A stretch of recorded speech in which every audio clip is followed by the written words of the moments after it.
It's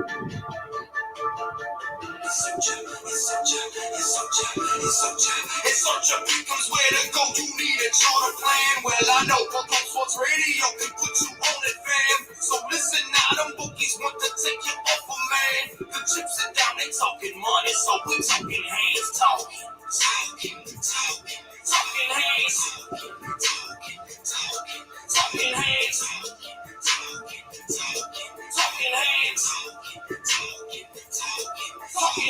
Mystically predicting, we stay moving and sticking.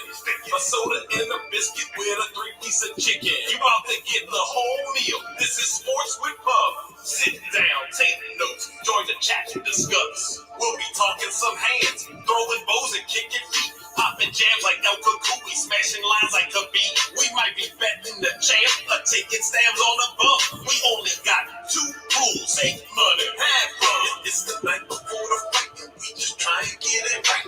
What up, everybody? Talking hands tonight. Me and El Jefe, since the boys are down there in Miami, we're gonna hold it down tonight. Safe drive for Big P going up to Wisconsin. Jeff, how you feeling tonight? What's up, Billy Young, Billy Briz, the big dog, the Billy the Kid, coming back, making a name for himself in 2020, bro. You've been doing good this year. Proud of you, bro. How you doing? I'm doing good, man. Thank you. Highly appreciate that, man. Firing away. For all the people that need a book, where they need to go so they can bet on these fights tomorrow night? Yeah, so let's start off with our sponsors real quick. First, I want to thank mybookie.ag. We'll be reading all our lines from mybookie.ag. If you want a promo code, go over there, put in Pub Sports. They'll match your 50% up with cash and then 100% Bitcoin. So it's a good deal. And then also I want to thank our local sponsors here in San Antonio, Texas. If you suffer from stress, anxiety, joint pain, PTSD, insomnia, go see our guys over at Natural Heights off 1880 Nacogdoches Road. That phone number is 210-592-1060. And last but not least, come down to Southtown 101. Come see us. We're off 101 Pereira, San Antonio, Texas, 78210. Get yourself a beer, a burger, mingle, have some fun. We got live music tonight, a DJ, in fact, and it's going to be popping. So hope to see some of y'all down here sometime. Check us out. Bang on the window in the studio, and we'll have some fun. Anyway, Billy, man, it's an interesting card. We got 14 fights, right? Or how many do we actually have? Because we have 12 fights on the card. Honestly, man, you could put together all the canceled fights, and that card alone would probably be better than this card. Let me read off some of the names that we're missing. Bilal Muhammad versus Sean Brady. That would have been a great fight. Leon Edwards versus Chimaev. That would have been a great fight. Tyson Nam versus Matt Schnell. Pantoja versus Manel Cape. And then I think below Muhammad Diego Lima, I don't know if that got added or not added. It's not on my bookie, so we're not going to go over it. Draco and then the Carl Robertson fight also got taken off as well. So a lot of fights have gotten taken off for tomorrow night. But to be expected, since we're in Vegas, I feel like every week there's like 4 or 5 fights that get taken off the card. Yeah, and this is actually the last fight of the year. So next time we see you, actually we might do an end of the year recap, I think, in the next week or so. We're going to get everybody, that's been involved with Pub Sports Radio, Talking Hands. We'll do an end of the year recap video, a show, kind of tell you our best moments, our best bets, our best fights, best fighters of the year, which I think a lot of people are going to have Holland on their side, don't you think? I mean, 5-0 in the year, and the guy. Yeah, I mean, Holland's making a name for himself. Now he's going over there with AKA to work out with some of those Dagestanian guys that they got over there. So he's going to be definitely a name to be reckoned with in the future. That's right, dog. Well, hey, before we get started again, everyone, we're reading our lines off mybookie.ag. Billy, I'm gonna let you take over. Let's go first round, baby. Yep. First fight of the night here. Late edition. We got Christos Giagos coming in -310 versus Carlton +250. The over under here set at 1.5, juiced to -195 for the over, and then the under is +160. What do you like here for this fight, Jeff? Man, this is a weird fight. I think that Minus probably had a better shot, honestly, versus Glenn, but the Spartans, he's coming in. He's going to be 2 days notice now. I mean, Yeah. the guy's cardio is already a little bit suspect, but I'll tell you what, that first round, he comes out swinging. I mean, he's got power. He can control this fight in that first round. Carlton, you saw how big he is, though, man. He's got, like a 4 or 5 inch reach. Great jab. Other than that, though, dude, he doesn't do a whole bunch. And I don't know if I could trust someone that's just like timid to get engaged. Because if he's timid to get engaged, I mean, it's going to be up to the Spartan to gas himself out. So, man, God, I don't want to lay the number, and I probably won't. So, I mean, dude, I would probably sit back. I don't think there's a good betting. I guess maybe the over 1.5 at -195 looks decent. But no, man, this is a pass for me. I'm not going to bet either side. I would lean probably the dog money, bro. I just feel like Minus has had a full camp. He can stay behind that jab and maybe draw out a decision, and let Christos gas himself out. So that's kind of where I'm at in my head with this fight. Yeah, I kind of agree with a lot of things that you said here. One of my notes is I don't think Carlton Minus is UFC level, in my opinion. No. That's the first thing that I really noticed from watching the fight tape. Usually I would favor the fighter with the full camp coming into this fight, but I think Giagos, I feel like this is a different level of competition for Minus here. His only losses are to Charles Oliveira and Drakkar Klose. Probably jacking that name up. NBA season, dealing with a lot of preseason names, so the name pronunciation might not be on point tonight. But I definitely favor Giagos here. I don't know if I'm going to lay the -315. If the price was like -250, maybe it'd be a parlay piece, but once you get in that -300 range, that you have to definitely get the job done. And with short notice here, man, I really don't like that for him because that's one of the biggest things. Like you said, his cardio is a big issue, but I feel like he can wrestle his way to a decision or either win inside the distance. No bet because of the short notice and the cardio issues, but I think he's levels above Minus here. Overall, though, I think this is a pass, but if I had to make a prediction, it would definitely be Christos Giagos by decision. Nice. Well, I think we're both on that same page. Just a pass me bet. Watch it.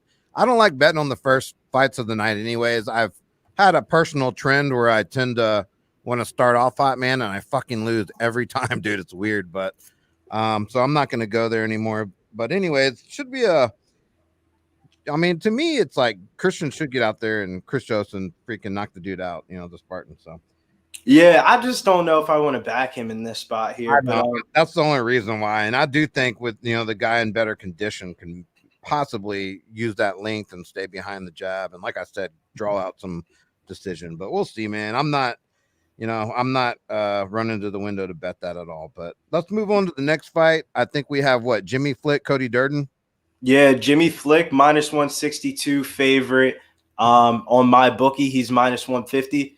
There you go. You get a better price tag on it. And Cody Durden is the +120 dog. Over under here is set at 1.5. The over is -125 and the under is -105. What are your opinions here in this fight? This fight was supposed to be on the card a couple weeks ago. They've rescheduled it because Cody Durden had pink eye.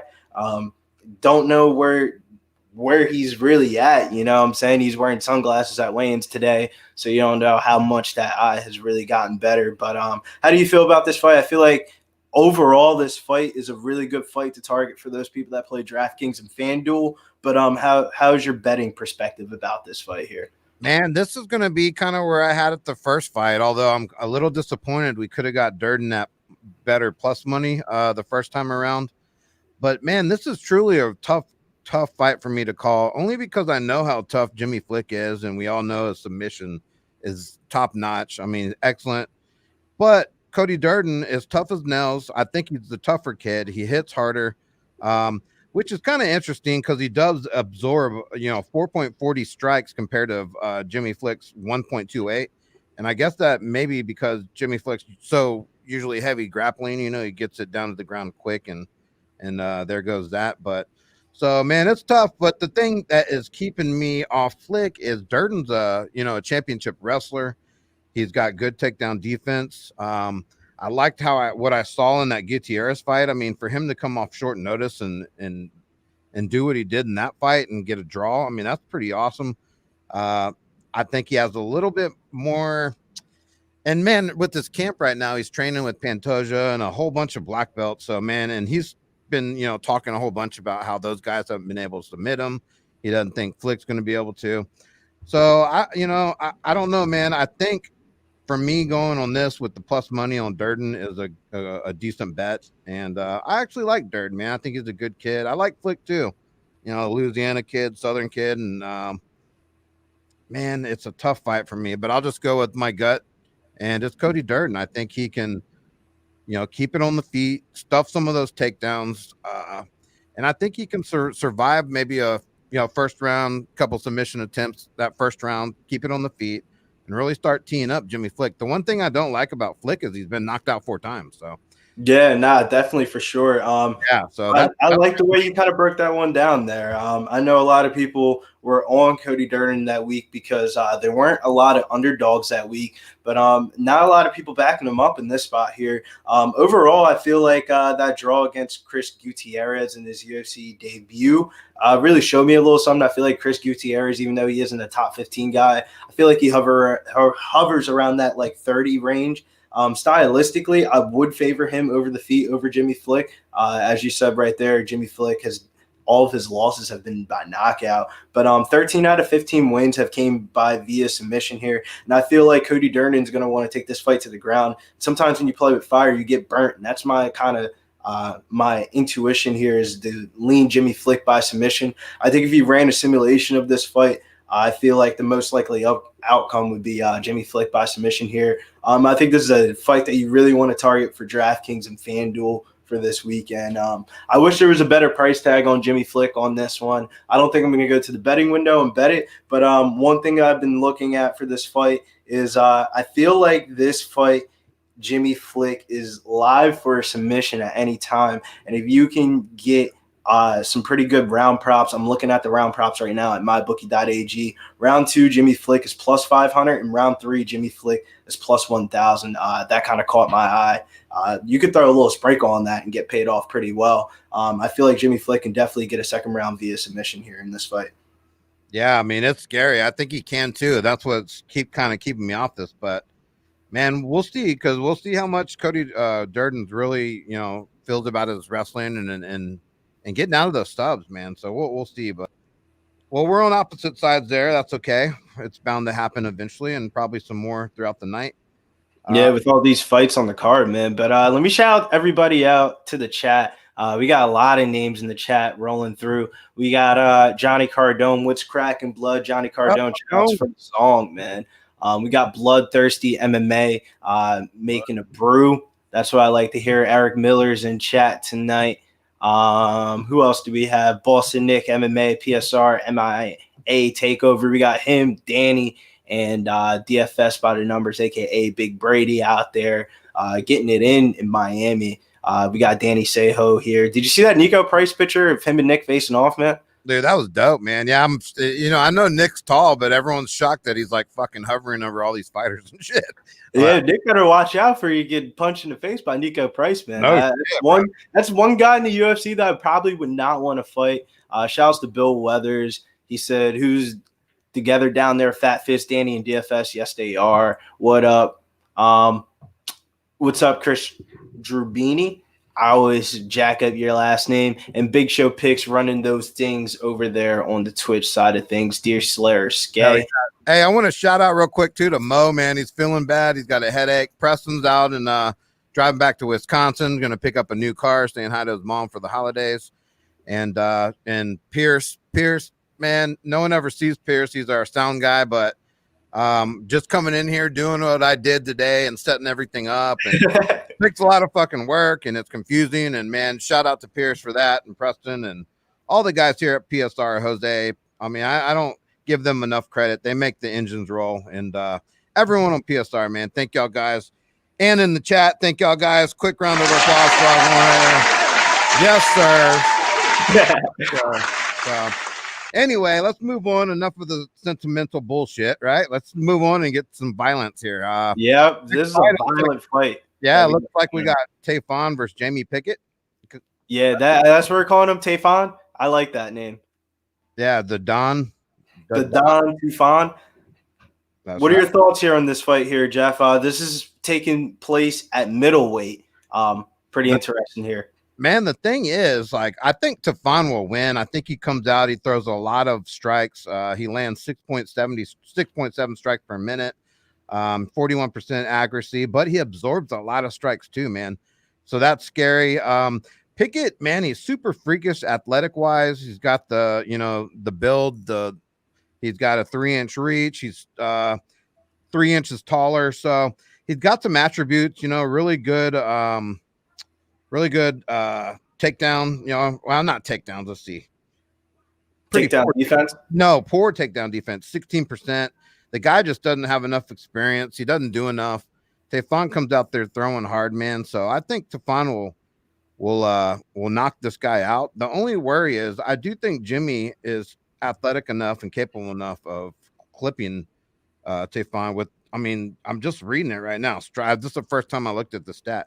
7.8 strikes absorbed. That's fucking a lot of strikes. So, if he leaves himself open, against the wrong person, he's going to get clipped. But, man, I got to go with Tafon. I think he's got the momentum right now. And, he's a beast, dude. You see what he's done his last couple fights. So. Yeah, man, I definitely do feel you on that. Jamie Pickett, I think the biggest question here, Geoff, for Jamie Pickett is there's two things to consider when somebody's been on the Contender Series 3 times. Either the first outcome, the UFC is high on their talent level and they want them to develop, or outcome number 2, we're in a pandemic and the UFC roster is really extended and there's some bums on here. But I feel like Tafon, we definitely are going to see a lot of improvements out of him. I feel like the company sees an upcoming star, and he's gotten a lot of heat behind the promotion. He had his own separate episode this week for this upcoming card on the UFC YouTube series and stuff like that, because they didn't have him vetted for this week. I feel like stylistically, when it comes to him, his kickboxing background is definitely going to help him here in MMA. My only knock on him would be, I feel like moving down weight classes at that size, I feel like the speed of the other athletes are going to be just a little bit faster. And I don't know how he's going to adjust to moving down the weight classes, but he looked good in the scales. I feel like his size and his strength should be more than fine here to get the job done. I'm shocked this price tag wasn't like a minus 450 or something like that, like a Louis Koski price tag. But as I bring that name up, that's the reason why I think I'm going to go favorite or pass on this fight in general. I didn't say the over-under in this fight, but the over-under is over is minus 115 and the under is minus 115. Any thoughts here on this one? Because I feel like you can see it both ways. Is that over 1.5, Billy? Over 1.5. Okay. Man, that's tough for me because I'm fully expecting Tafon to come out here and knock Pickett out. The only thing is, like you said, dude, Pickett is very aggressive. He's very athletic. So, I don't know, man. Fuck. I would probably go. What's the under? The under is 1.5 at minus 115, but the knockout prop isn't even that good. Tafon by knockout is minus 167. See, that's fucked up. That's way too high. That's a guarantee on a guy that's only 4 fights into his MMA career and making his debut here against a guy that might be a little bit more experienced than him in the cage and definitely won't be scared. You know what I'm saying? Yeah. That's the thing. I would probably lean the over, dude, to be honest with you. But also at the same sense, like, I'm not betting this fight, dude. I'm not going to lay, minus 250 or whatever you said on a guy coming in who's only had 4 pro fights. So I don't know, man. What do you think? Definitely passing on this fight, but if I would go favorite or pass. A lot of people say dog or pass. I would say favorite or pass here in this spot. Definitely favor the favorite here. Definitely feel like he's on an upcoming arrow. I don't think Jamie Pickett's a bad fighter, but I feel like too high of a mountain to cross in a UFC debut against a guy I feel like the company's pretty high on here, and I feel like that's the theme of this card here is getting the old people off the UFC roster and bringing on the younger people. Yeah, that's kind of been the theme of the freaking year, dude. Really it has. But anyway, yeah, so I agree with Tafon. I favorite or pass. I think if you use him in a parlay piece or something, he's probably worthy of that. So Yeah, there's not really any parlay pieces that are really popping off to me so far. But maybe as we go through this card, something will pop off. But let's go to the first chick fight of the night here. My girl, the Savage, Gillian Robertson -115 versus Taila Santos -115. The over/under here is set at 2.5. The over is -160 and the under is +130. What do you like about this one? This is one of my favorite fights on the card here. They had a UFC series. It's called the Din. You know Din Thomas, her coach, the one that left American Top Team or whatever. Yep. It was like him riding with Gillian Robertson. They're going across the country and making her more mentally stronger, which I definitely feel like is going to play a part here in this fight. Geoff, what are your thoughts here on this fight? Are you going with the Santos, the Brazilian, or are you going with the Canadian here with Gillian Robertson? These are my thoughts on the fight right here. Punch me in the face a couple times. I can't stand women's MMA, man. I just don't have a good read on it. I will tell you, I'm all over Santos in this particular fight because, man, I'm not high on Robertson. I never have been. I think she's a one-trick pony. If she can't get those takedowns, if she can't get that sub, it almost seems like she's not going to win. And Santos, man, she throws some heat. She comes with the power. She brings the striking. I mean, she throws 4-point strikes per minute, and she only absorbs 2.7, whereas Gillian only throws 2.39 and absorbs 2.7. So Gillian's all grappling, man. That's what she does. But I think Santos has the edge. I mean, she's got a 5-inch reach advantage. She's more athletic. She's got, just to me, and she hits hard as nails, dude. Her takedown accuracy, she's pretty good. She has a 70, and her wrestling to me is better than Robertson personally. But you know, once Robertson does get on top, her black belt comes in handy. I mean, dude, I'm going Santos here. It's just too close to the line for me. Gillian, we've seen her give up a lot. Santos, though, it's hard to bet on her because you see what she did against Barella. I mean, I lost a lot of fucking money on that fight, and that's the thing, man. I just can never call these women MMA fights. So I would definitely lean Santos to win, but I will not bet the women's MMA. Not this week. Yeah, we're definitely seeing this one differently here. I feel like Santos has a lot of unknowns surrounding her right now. You know, she was beating up trash cans on the regional scene across Brazil. If you watch a lot of her early fight tape. And then I faded her against Molly Meatballs in her last fight. And that ended up burning me in my fucking ass. You know, that's probably my worst loss of the year. If we do recaps, you know how confident I was on Molly Meatballs that fight. But her takedown defense has definitely improved. But that loss against Barella, I don't know what to make of that. But I feel like Gillian Robertson has definitely lived up to her name so far in her UFC career. Before her last decision, 7 of her UFC fights have ended inside the distance. She's a true specialist when it comes to submissions, and I think she's making improvements. I think it's still a little sketchy when it comes to her technical striking here, but I think this fight is definitely going to be fireworks. One line that definitely caught my eye here was on FanDuel. They have double chance and Gillian Robertson by KO or submission plus 240.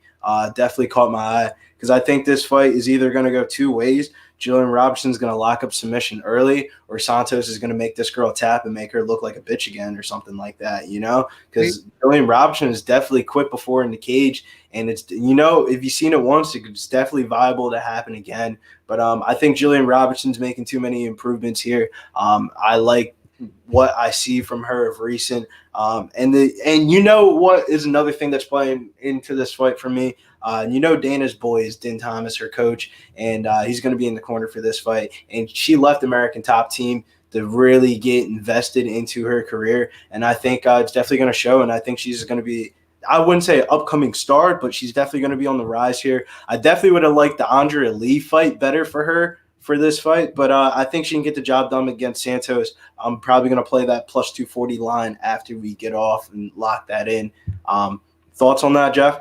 Yeah, no, I mean, see, I think Santos is the up-and-coming star because, I mean, the way she looked against McCann was like night and day from Barella, which is crazy. Yeah. That kind of shows you that it's all in Santos' hands, how she's going to fight.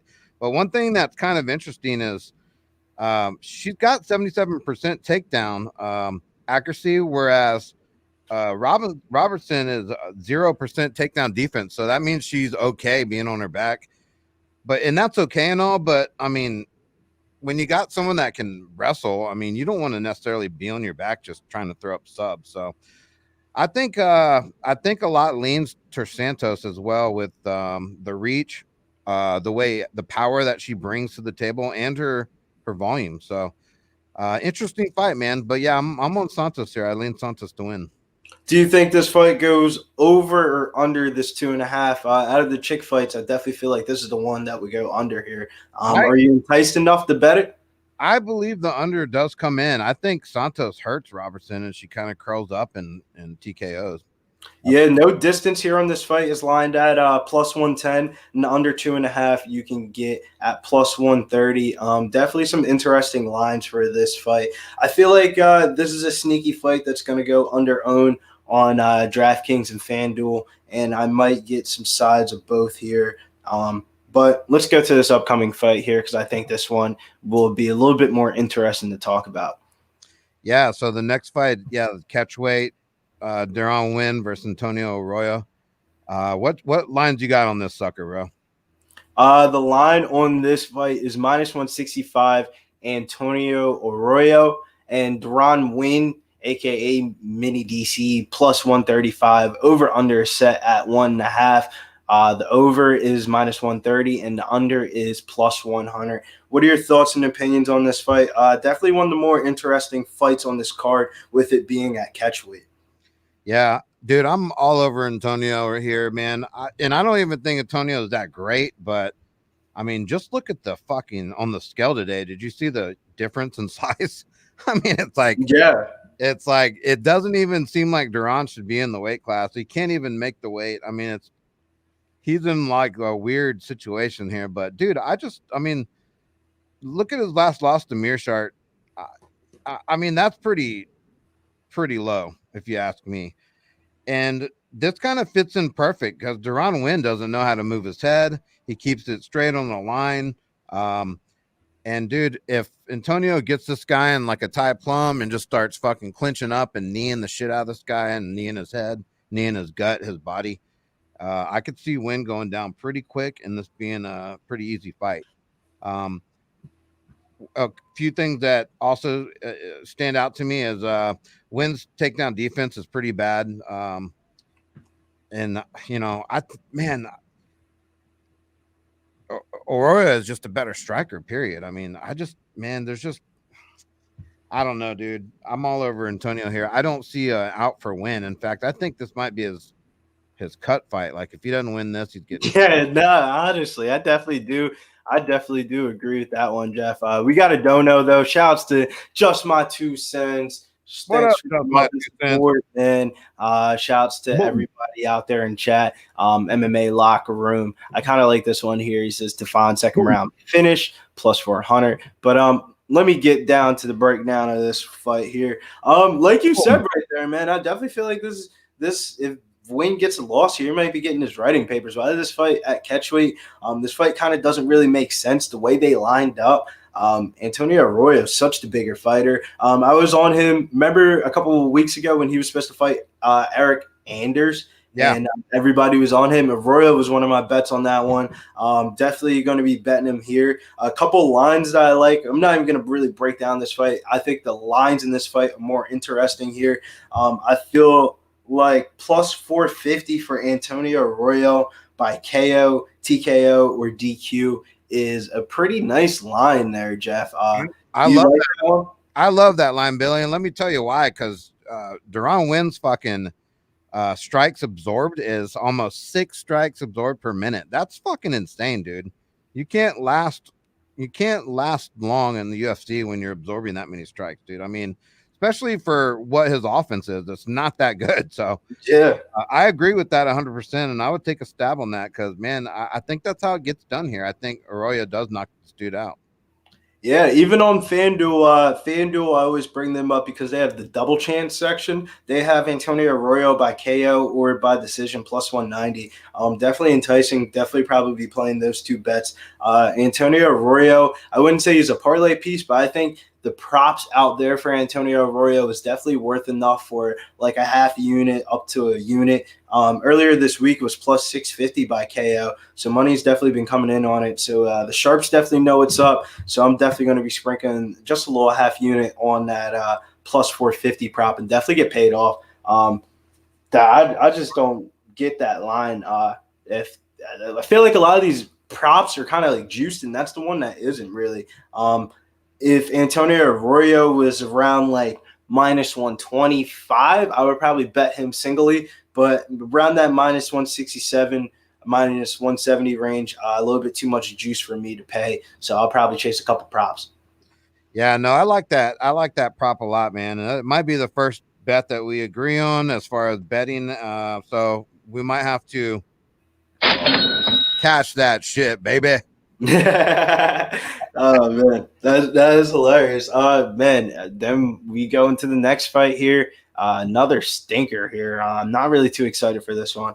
Sijara Eubanks minus 160 versus Pannie Kianzad plus 140, plus 135 on my bookie. The over under here. The over is set at minus 390, and the under here is plus 315. What are your thoughts and opinions here? Are you a Eubanks backer? Or are you a Penny girl? This is another slap me in the face, bro, because I can't handle this.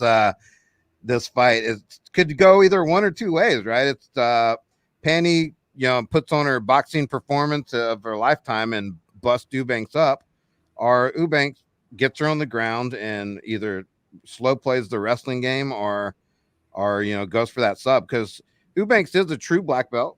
She's got that.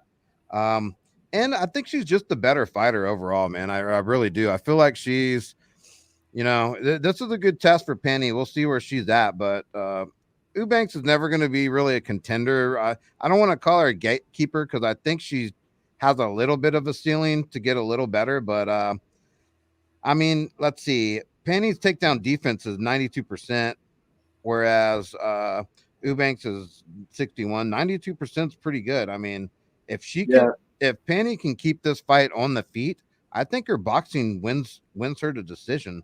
I don't think she'll knock Eubanks out, but I do think she can win that decision win by outstriking her. They both are almost identical, to be honest with you. Strikes landed 4.7 to 4.8. Striking accuracy 42% to 45%. Pannie. Strikes absorbed 3.34 to 3.62. So, I mean, they're almost identical all the way down. Man, this is tough, man. What exactly was the line again, man? My bad. The line is minus 165, Sijara Eubanks. Pannie Kianzad is plus 135. I mean, see, that's tough because I feel like Eubanks is the better fighter. But man, just to take that plus money on a women's MMA fight, it's always kind of appealing. But man, I'll probably lean Eubanks here. I don't think I'm gonna. Oh, I know I'm not gonna bet this. That's for sure. So, women's MMA and me don't gel, and I hope I don't offend freaking anyone that's listening wanting to pick. But I'm just not gonna bet it. Doesn't mean you don't have to, but I'm not gonna do it. So, I'm leaning Eubanks. But if I was a betting man, I guess I would go with the dog money. I think if she can keep that takedown defense to 90%, if she can stuff some takedowns and stay on the feet, I think she does have a little bit of an edge. Yeah, man, I definitely do back you up on that one. I feel like Eubanks, she's a very one-dimensional grappler with significant cardio problems at the end of the day. But I feel like her game has evolved. She showed me a little something in her last fight, a little bit of volume. But I feel like Pannie here, like you said, her takedown defense currently sits at 92%. That's probably, I feel like, a number that's a little bit boosted to the level of competition that she's been fighting. But that definitely shows her way she get this fight to decision here. And I feel like her significant strikes is going to outweigh Sijara Eubanks. In her last two fights, she's combined for 201 strikes. So that's a number that really caught my eye here in this fight. I lean dog or pass here. I don't think I'm going to go to the betting window because I'm already going to the betting window with one girl fight. Man, damn if I go for two girl fights here. But overall, though, Geoff, you're going to lean with Eubanks, and I think I'm going to go with Pannie here. But that's not a strong lean to Eubanks, though, I could tell. Yeah, I mean, I said I'd bet Penny, so I don't know if that counts, but you know what I mean? But yeah, let's keep it moving because this fight doesn't do me any, the card any justice.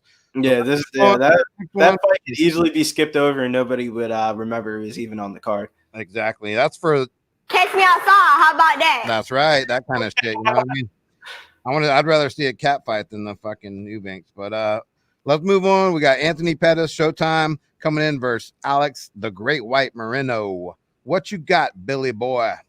Yeah, man. We got Anthony Pettis here on his last fight of his UFC contract here.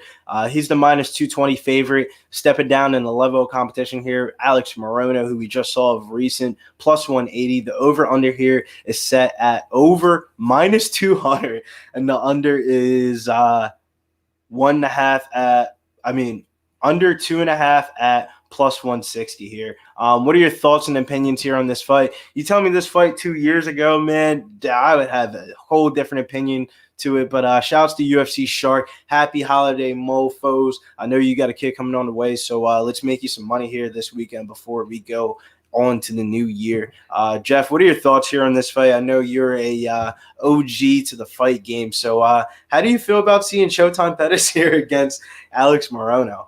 Yeah, it's weird, dude. It's almost like you said earlier. This is the tell of people, legends leaving, and Pettis, I guess you could say, is a legend, right? He's fought in fucking almost everyone.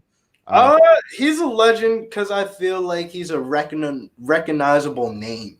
Yeah, and he kind of helped, get things rolling. Let's be honest. I mean, the UFC hasn't done this kid given him any breaks, done any favors for this guy. He fights the best of the best.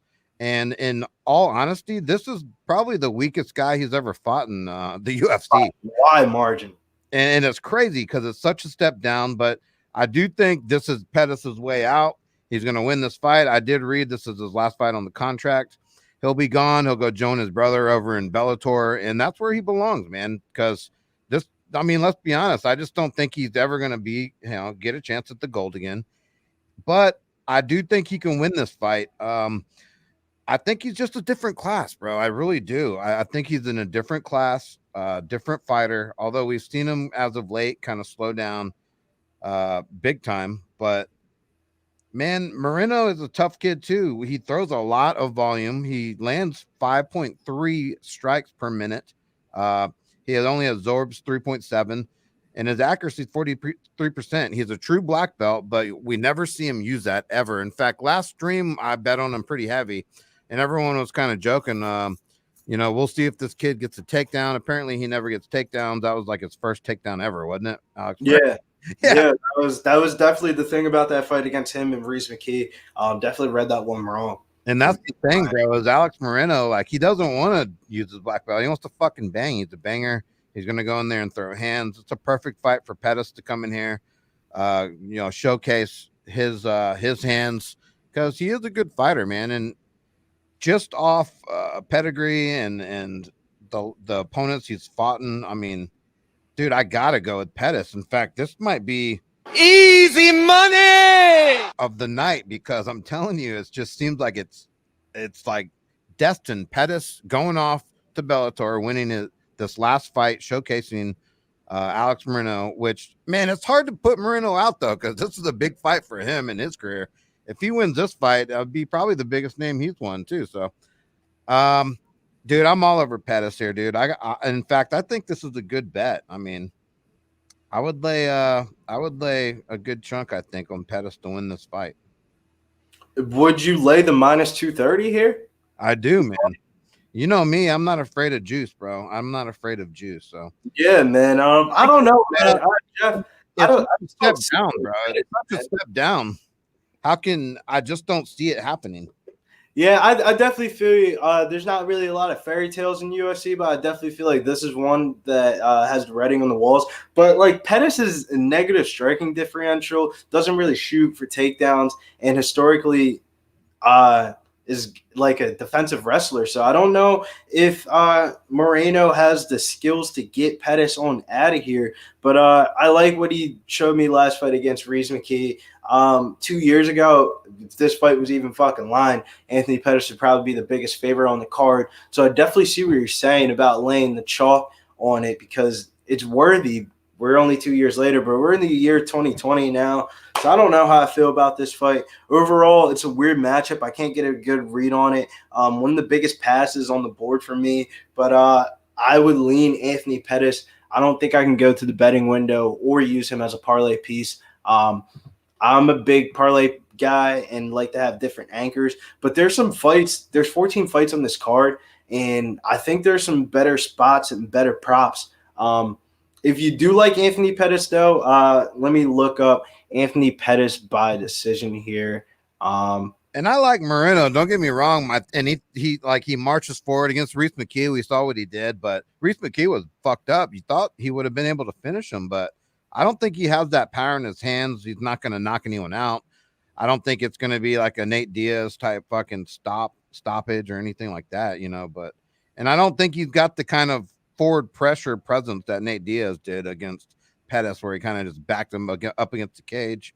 I don't think he holds that same kind of pedigree, that fucking, that experience. So I don't know, man. I think Pettis is easy win here.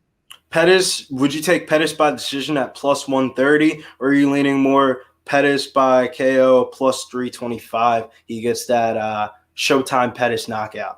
It's kind of weird, bro, because I could actually see all three ways. I could see the Showtime knockout. I actually can see a submission because, he's no slum on the ground either. He's got more sub attempts and average sub averages than Morono does, period. So, and I could see the decision, but if it goes to decision, shit, it just off stats alone, you're like, man, well, fucking Morono throws more volume. So it's going to be kind of like, does Pettis have the judges by more like power shots, flashier shots, or is Morono going to win with the volume? So it's a fucking tough fight. Don't get me wrong, but I think Pettis is just a different class, man. That's just my opinion. I think he's a different breed, a different class, and I think he could take this guy. Like I said, this is probably the lowest opponent he's ever fought. So he had a chance to fight, I think, Michel Pereira,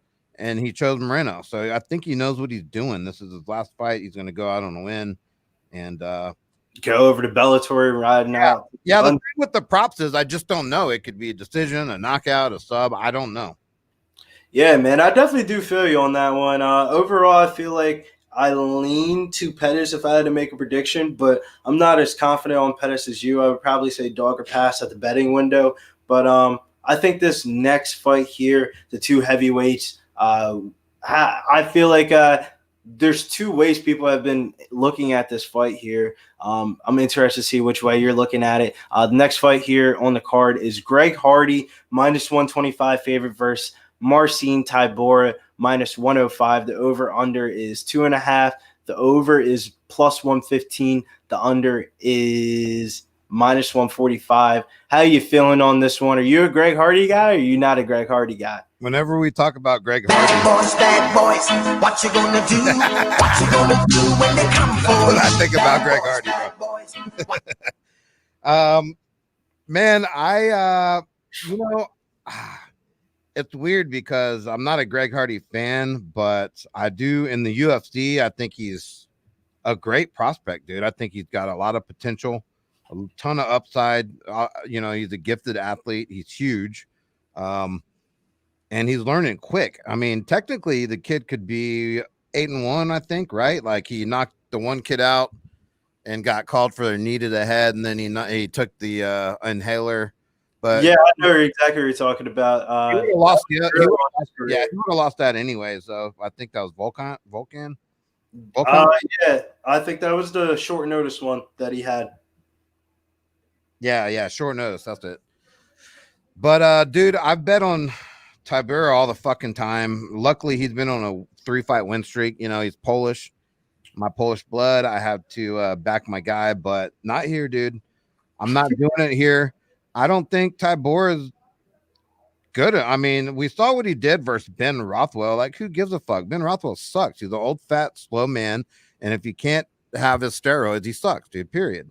Like, he's not good, dude. Tybura pieced him up, and that's Rothwell, dude. Greg Hardy's so much more athletic, so much stronger, has more power. And I see Greg Hardy coming out here and knocking Tybura out, man. TKO, KO. I'm calling it. I'll take Greg Hardy minus 125 and the TKO, KO. I think he gets it done, man. And if Tybura wants to sit there and wrestle, I think Greg Hardy will just out-strength the guy. He's fucking a lot stronger, man. So I'm glad you said that, Geoff. I kind of lean Greg Hardy here too. A correction, that DQ was his UFC debut versus Alan Crowder, but he picked Volkov. He lost to, yeah, not Volkan. I don't know what I'm fucking thinking. Yeah, but man, I kind of lean Hardy here too. I feel like a lot of people want to hype up Tybura's grappling prowesses and his resume and stuff like that. But at the end of the day, man, Greg Hardy's a fucking all-pro defensive lineman in the NFL that only got kicked out of the league because of his own stupidity. He has to cut weight to make that 265 limit for heavyweight. You know, he was like 280, 290 heavyweight all-pro defensive lineman. And I feel like when it gets into the clinch work here, I feel like we're going to see improvements here at Hardy. I feel like he can get enough done on the ground. The only thing that kind of scares me about this fight, I was watching an interview for Tybura, and Tybura definitely wants to test Hardy's wrestling prowesses. But I think he'll have a good game plan going into this one. And I kind of like that prop also as well. Greg Hardy by KO. I wish there was a better line on it. Plus 135 by KO. But this is one of the situations here. I might play Greg Hardy straight and then hit a little double play here and try to see if I can hit a round prop. Greg Hardy round 2 is plus 550. Greg Hardy round 3 is plus 110. And those are triple the times of Greg Hardy by KO. So if he's gonna win, he's gonna win inside a round if you're betting the KO prop. So I'd rather bet a Greg Hardy round prop. What are your thoughts on that one? Man, sketchy to me with that price at what is he, minus 120, 125, something like that? Like, I would just take Greg Hardy straight up, dude. Tybura is not going to knock Greg Hardy out. I don't think he's going to decision the guy. The only way I think he wins is, maybe get on top and get a sub, because he is a true black belt, which is a little scary.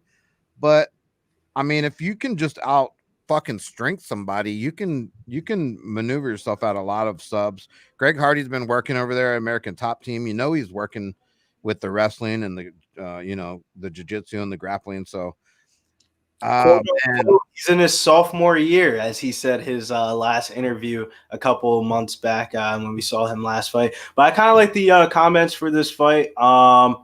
Big Show said he used to be a tackler. That's why I had to go back. He kind of likes the Greg Hardy second round KO. Just my 2 cents says going with Marcin because of the experience and the submission threat. He's one of my least confident picks on the board. Definitely do feel you on that one. I kind of leaned Marcin before, but I just have this intuition, man. I'm a big Greg Hardy fan. One of the guys I'm high on in heavyweight division. Shouts to Nick. Mo is dealing with migraines. That's where Mo's at, probably smoking blunt and sleeping right now. I definitely like Greg Hardy by KO, man. I think I'm probably going to hit a round prop on this one and play it straight also as well. I definitely feel like Greg Hardy's definitely worth a half a unit. It's not too big of a price tag. You can definitely double up your money if you play on the right book. And at the end of the day, I just feel like we underrate Greg Hardy at the end of the day. And why can't he make improvements? And why is everybody saying that Marcin Tybura is just going to take this guy to the ground, either work his way to a decision victory or maybe even get inside the distance? I just don't see it here, man. I'm with Geoff on this one. Hardy by KO is definitely the consensus pick on the panel. Yeah, I mean, I definitely don't mind 2 cents taking a stab with the by submission for Tybura. I mean, that can happen for sure. He is the true black belt here.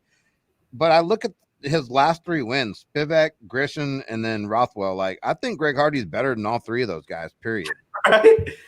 So, I mean, we'll see what happens. But and I'm curious to see. Greg Hardy has shown improvements every freaking fight, so that's encouraging. But I think he's just the guy with the higher ceiling, the more strength, and I think he comes out here and we'll see, because we've seen a little bit different of Greg Hardy. You know, we've seen the timid Greg Hardy that doesn't come out. He doesn't throw a lot of volume. Then we've seen the Greg Hardy that does kind of bully himself forward and pushes through you. I mean, so we'll see what happens here. But I'm on Greg Hardy here, man. I hate to say it, but I probably will have a bet on him, and I'm hoping to catch that shit.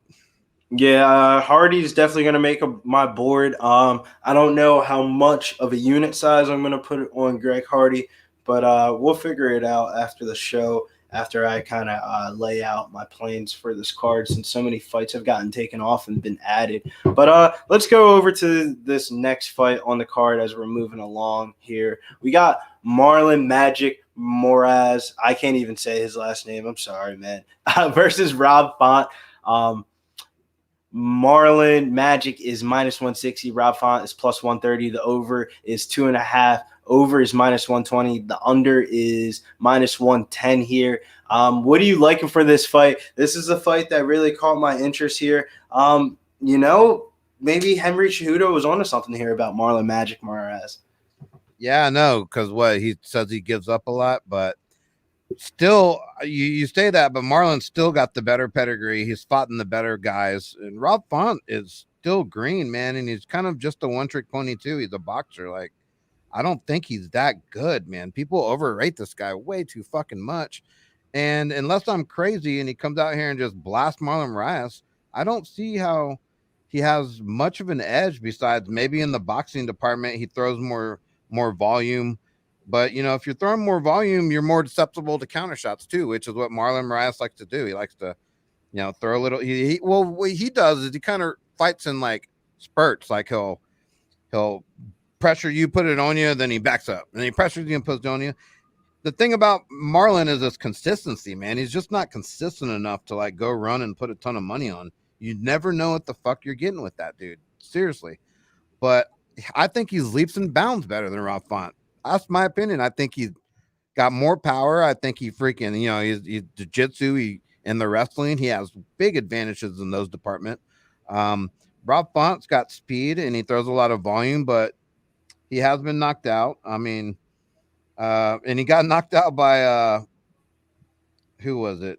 I don't have my fucking thing in front of me. The Rafael, he lost to Rafael Adesanya, and I'm pulling it up right now. No. I'm trying to pull up the. I know he lost to Pedro Munoz. How did he lose that fight though? The decision? I don't know. Geoff.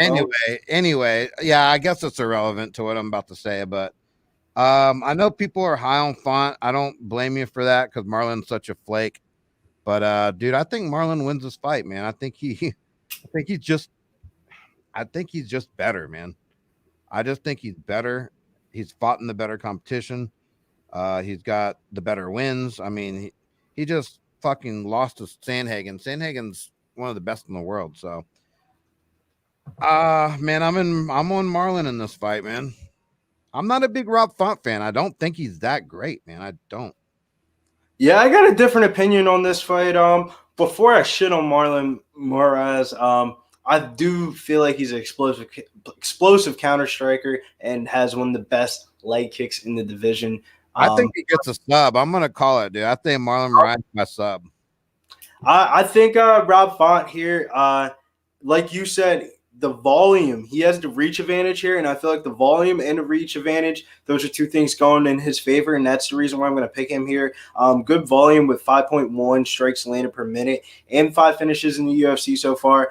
His weaknesses usually comes from a takedown defense, so I could definitely see why you said Marlon Moraes by sub here. But I kind of like Rob Font here. I think I'm going to pass on this, but if I see something after the first round and we get Rob Font at like plus 150, plus 180 live line, I'm definitely going to hit that and not even hesitate. And that's going to be an official live play. That's why I like doing the live betting shows from the prelims all the way to the end of the card, because it's like the night before the fights, we're just trying to get it right. But also during the fights, we're trying to make opportunity of the best that we see on the board. And I definitely feel like Rob Font is going to be a good live dog to bet on if Marlon Moraes doesn't get this one done early here.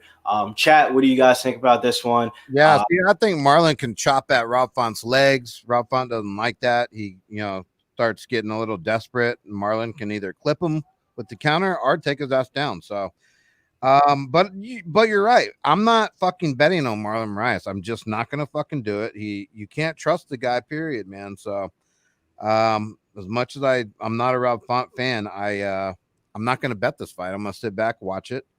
And I don't blame people for betting on the dog money here because Moraes is kind of gives up, you know. Yeah, I think Nicky Boy's on Rob Font also as well. I think Nick isn't a pre-card better, but I think Nick definitely has some money laid on Rob Font. Hey, Billy, but what do I know? My name is Geoff. Huh? What do I know, man? My name is Geoff.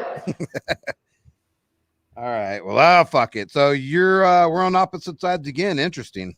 Yeah, man. I feel like that's a theme of this card, but the ones that we're definitely on, we're definitely high enough to save exact props, though. Yeah, so next fight might be different here. So let's get into that. So fuck, man. This is crazy.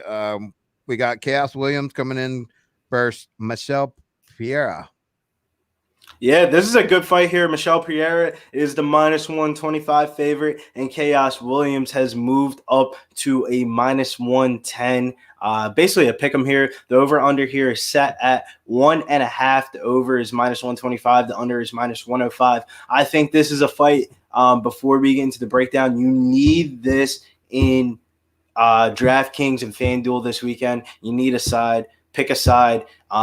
You might not like both of these fighters, but I think one of these fighters are going to score very well and be in the optimal. That and the last fight are two fights that I'm really highly ownership-wise on. But, Jeff, how do you feel about this one? I know you're not a fan of Michel Pereira. No, I'm not a fan of all his antics, his fucking dancing and slipping around, his bullshit. I can't stand the guy, to be honest with you. But, oh, man, on the scales, he sure did look fucking good today. I mean, the guy always looks good. One thing about him is he's super athletic, freakish kind of guy. You know, for him to even be able to do all that spinning bullshit that all of us hate, you got to be super athletic. And Khaos, man, it's weird because I don't know enough about the kid. All his fights end so quick. We know he's got a ton of power. I've watched some regional stuff where he's kind of does a little bit of wrestling and then bashes those guys down. And then we know Pereira's fucking takedown defense is miserable. The guy sucks. Like he has 100% takedown defense. I mean, I'm sorry. He has, God, I'm getting this all backwards.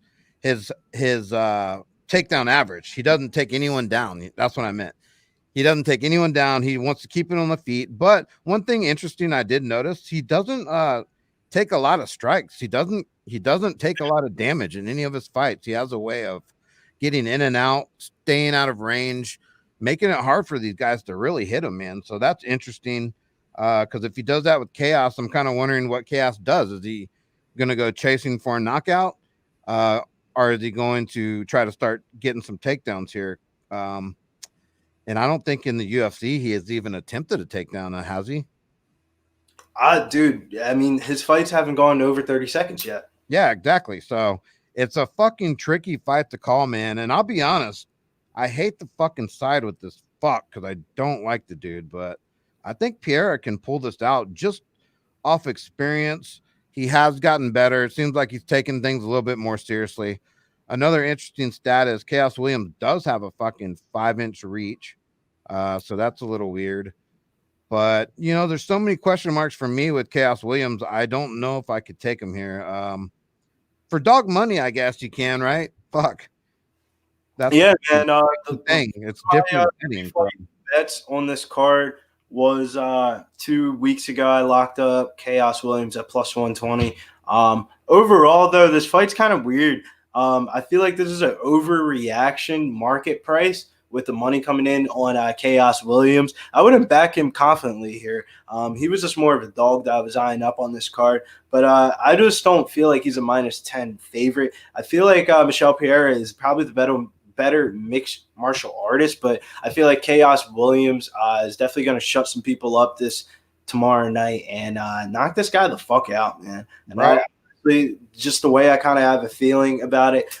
Pre-Khaos Williams for his UFC career wasn't really the best guy ever, but I feel like those sparring sessions with Khaos Williams and Joe Queen Buckley Oh man, I can't imagine how much smoke they're throwing. So that's a perfect guy to get you prepared for this fight here. Overall, I lean Khaos Williams. I would probably go like 60-40 for percentage wise for DraftKings and FanDuel if you're looking to put this fight on one of your cards. But overall, though, man, this fight is a tricky one, just like a lot of those on the card.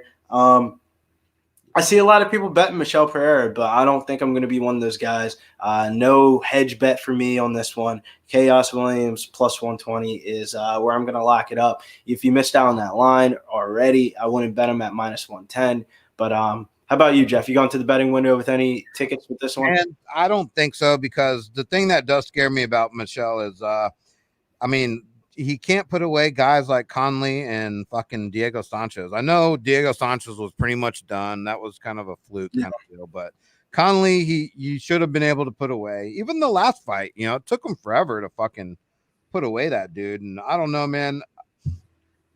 I'm not betting this fight, not at all. I think it's too close of a fight. I could see truly either outcome, a knockout by Khaos Williams or Michel Pereira kind of bouncing around, winning those decisions.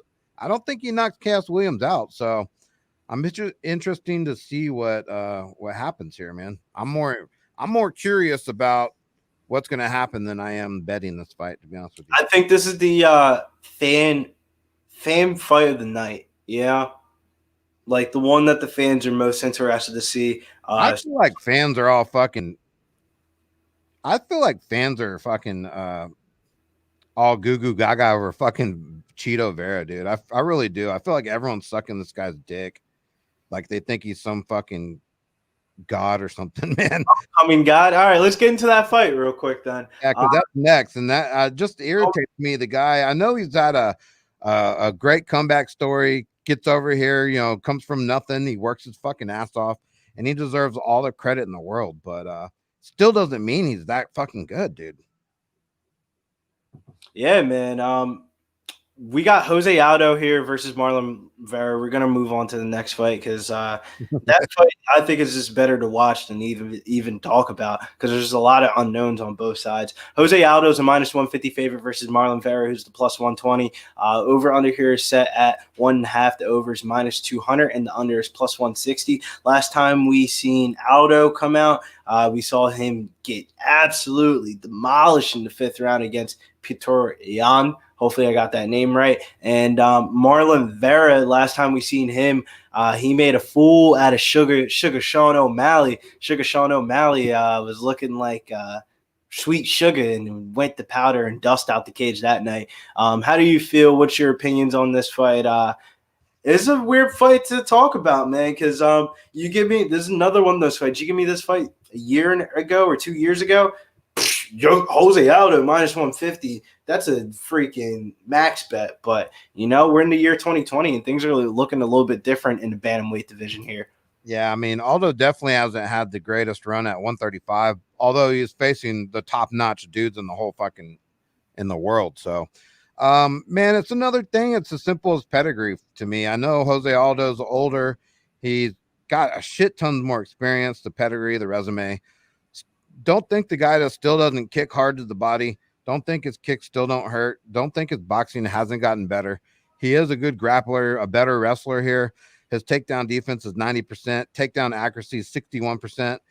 And his defense is better. His striking accuracies, they're about the same. He actually throws more volume strike-wise than Cheeto.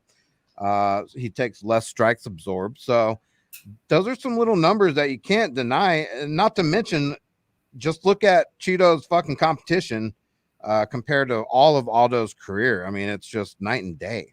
Now, the question is, does Aldo have – what I keep hearing is, does Aldo have enough to get past that third, to even make it? Like, is he going to give up? Is he going to get cracked? Is he going to tire out? Because his cardio has been an issue in some of his fights.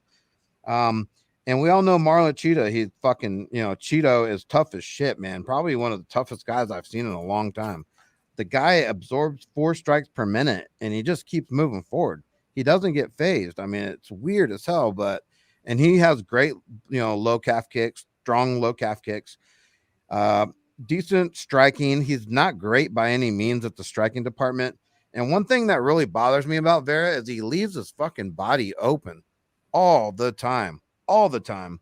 And what I think Aldo can do here is kick the shit out of that body, make him hurt, make him slow down.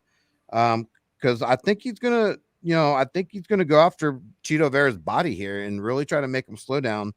I don't see, man. I don't know, man. It's a hard fight for me to call, but I got to go with Aldo here, man. I have to. If he loses this, who knows what happens? Maybe he's one of the ones on his way out as well. I don't know how many fights he has left on his contract. Maybe he goes back up to 145. But anywhere he goes, it just seems like he's not going to have a shot at the belt again. So, but in reality, man, I don't think Cheetah is going to ever have a shot at the belt. I don't think he's that good. I don't fucking think he's that good.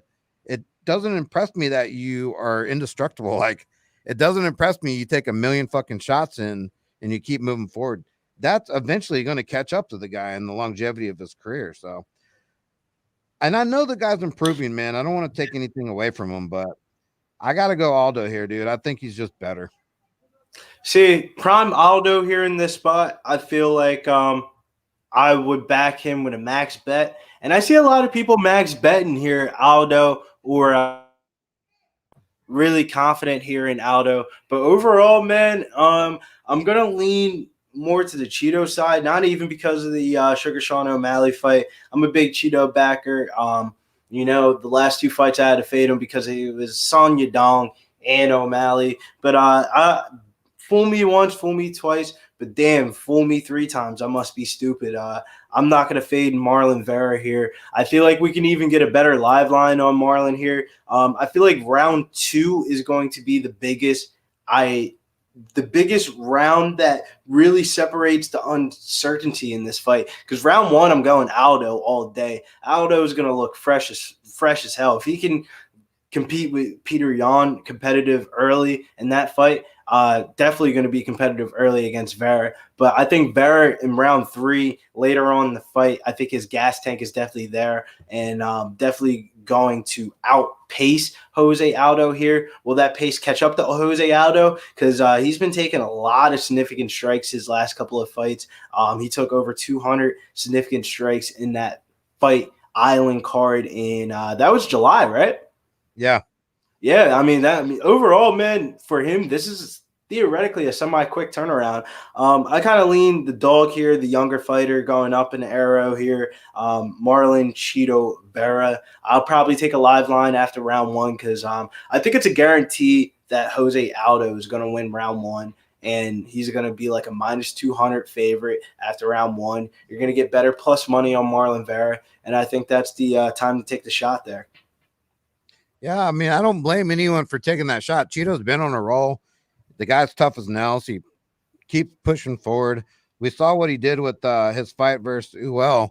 Uel has some hands too. So, I mean, he just kind of wore him down, which is nuts because I thought he was losing that fight up until that third, I think. So, yeah, man, I don't blame you for taking that shot. But, this is just, to me, it's just levels. I think Aldo's on a different level. So we'll find out. Yeah, not a pre-fight bet, so it probably won't be on my Twitter card, but definitely a fight that I'm probably going to be taking either a live line or Instaprop on. But let's go over the names in chat before we go over this main event here. I can't even say that. Dolotze, or I don't know what that name is. But welcome to the Cheeto Show. Thank you for being here in chat tonight. Just my 2 cents says Aldo would definitely chin check and bread basket. I definitely do feel you on that one. Aldo's definitely going to stretch the chin of Cheeto Vera here. Gernardo Hernandez says Vera is going to expect kicks to the legs, and instead of getting kicked the body, Aldo will outclass him. A little bit worded weird, but I see what you're saying here, Mr. Hernandez. Big Show says biggest bet on Aldo is paired with Devontae Adams at plus 163 odds. I definitely do feel you, Big Show. I'm probably going to be putting Antonio Arroyo in a parlay with the Packers. That's definitely one of my looks for this card for parlays for me. Like you said, Jeff, this dude says Vera hasn't fought the top guys. O'Malley will be a top guy, but not yet. Definitely a step up in competition here. One of the more interesting fights of the night. That's why it's a co-main here. But let's go to the main event, the one that everybody's been waiting for. Shouts to Stevie Wonderboy Thompson for stepping up for this one and answering the call when the time is needed here. How do you feel about this fight here, Jeff? We got Mr. Neal at -120 versus Stevie Wonderboy Thompson -110. Over is 4.5 at +120, and the under is -150. Thoughts and opinions on this fight here, Jeff? Yeah, this is another tough one, man. And this might, again, I have to like keep going back and forth to contradicting myself, because technically, if you look at the same thing with Aldo, Moraes, all that shit, if you look at the pedigree, Stephen Thompson's like by far the better fighter, right? That's what you would think. He's fought in the way better competition on bigger, levels of the UFC. Geoff Neal's been on a magnificent run. I mean, I think he's 6 or 7 in a row or some shit. Mm-hmm. His best of those is probably Bilal Muhammad and maybe Nico Perry or something. Mike Perry fight. I mean, I don't think that's his best fighter, though. I mean, I'm not saying that's his best fighter, but that's definitely the best competition he probably fought was Bilal Muhammad or Nico Price, possibly. So, man, this is a really tricky fight for me because they both have the same reach. I thought Stephen Thompson was going to be kind of the longer dude because he's a little taller, but he's not. Geoff Neal, hands of steel for a reason. He knocks a lot of people out.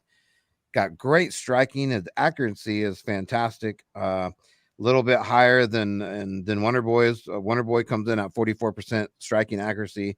Geoff Neal's 50%. Strikes landed per minute. Wonderboy's 3.9. Geoff Neal with a huge gap there, almost double at 6.4. And then, strikes absorbed, they're almost even. They're about a point off. But, man, it's tough because it's just like the styles are weird here because, you know how Wonderboy, he just got that karate style, big stance, stays behind his jab, pretty good. And, man, I don't know, man. I'm fucking torn on this. I'll be straight honest with you. I'm a Geoff Neal fan. I'm a little worried about him coming back after whatever he had that was, was kind of life-threatening, I thought, right? Yeah. That's one of my biggest concerns for me. Do you know what he had? I mean, I didn't even know about the story that much. I didn't read up on it or anything, but I knew he was out, and I knew it was life-threatening. And I also knew he was waiting tables before that, so at Papados. So that's weird, like you're waiting tables, you come off the street, and you're fighting Wonderboy after you got sick. I definitely do feel you, man. I think one of the most interesting things about this fight is the fact that it's going to be placed in a small cage. Stevie Wonderboy Thompson's a vet, and he's never fought in this small of a cage before. So that's one thing to really think about here, because I feel like Geoff Neal definitely does have the kill shot here. But will he be able to get the kill shot, though? Because I feel like Stevie Wonderboy Thompson, even though he is a legend in his own right, definitely one of those gatekeepers. So I don't see him winning this fight and going his way to the title. You know what I'm saying? I feel like the company definitely wants to back up Geoff Neal here. But I don't know if I want to back Geoff Neal here. If I did bet Geoff Neal, it would probably be inside of distance. I like the line on that one. But I kind of like Stevie Wonderboy Thompson. A couple of things that I saw in the fight tape kind of lean me to Wonderboy, just the way he switches stances and stuff like that. 1-1. Well, there's one thing I think that I saw. Shit, man, I wish I could pull up that stat, but I'm on this stupid thing. Anyways, if he gets out of stance, and one of the stances, since Geoff Neal is southpaw, God, I think it's his right. But anyway, man. Yeah, I'm not going to go there with that because I don't even know what I'm talking about. No, Jeff. I definitely do see what you're talking about. Same thing I was kind of getting towards as well. Just my 2 cents says Thompson fights nothing like Perry and Nico. Neal fights kind of similar to Luque and Masvidal. Definitely interesting comment right there. The one thing though I will say is Geoff Neal is supposed. I mean, I've never been in a fight with him, obviously, but supposedly he's just got this super freakish speed. Like he's super fucking fast, and his accuracy is unbelievable. So that's a little bit different than Luque, which is kind of more of a slow, methodical type killer fighter, you know. But oh, dude, I'm torn on this fight, bro, because I feel like Geoff Neal does have the higher ceiling. I think he's the better prospect. I think he's a good fighter, man. I really do. I mean, he's been on a fucking massive streak. Wonder Boy hasn't fought in how long now? I think it's been well over a year, hasn't it? His last fight was Luque. When was that? 14-month layoff. 14 months, okay. And then 14 months ago. Yeah, before that, he takes 2 L's. Pettis knocked him out in the third, which Wonder Boy was dominating him that fight until the third, right? And then the Till fight. Yeah. But before that, man, Wonder Boy is like a counter striker. He's kind of boring. He waits for you to make the mistake. And, man, I don't know if that works for Geoff Neal when he's just coming at you at the high volume. So, especially in the small cage. In the small cage, you're right. So, God damn, I hate going against Wonder Boy because it kind of contradicts everything I said with the whole pedigree, the competition level, and all that. You know, it does. It really does. But then I'm like, Geoff Neal's a killer, dude.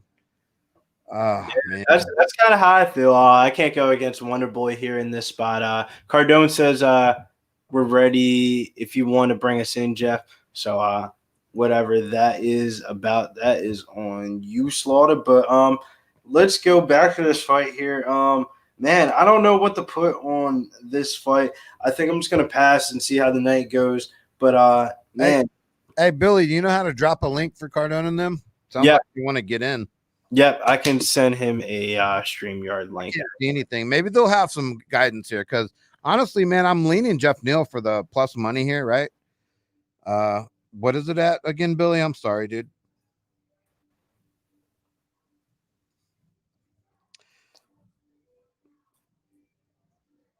Geoff Neal's the favorite, minus 120. That's right, minus 120. Man, fuck yeah. See, dude, I think Geoff Neal gets it done, bro. I'm just gonna be honest. I think he just kind of gets in there and knocks Wonder Boy out somehow. Even if it goes decision, I still think like Geoff Neal's going to be throwing the more volume here. So yeah, I'm going Geoff Neal. Hands of steel, man. I think he gets the job done. Let's see if we can get Cardone and the boys in. So you're leaning. We're fucking. Yeah, don't blame me here. No, that's weird because we're like opposite on the whole card. I mean, I'm looking like. Yeah, I mean, the ones that we see the same though, I feel like definitely do. What would you? I don't know how to find Cardone on Twitter because Cardone does not find me on Twitter here. But Geoff, what would you say so far is your best bet?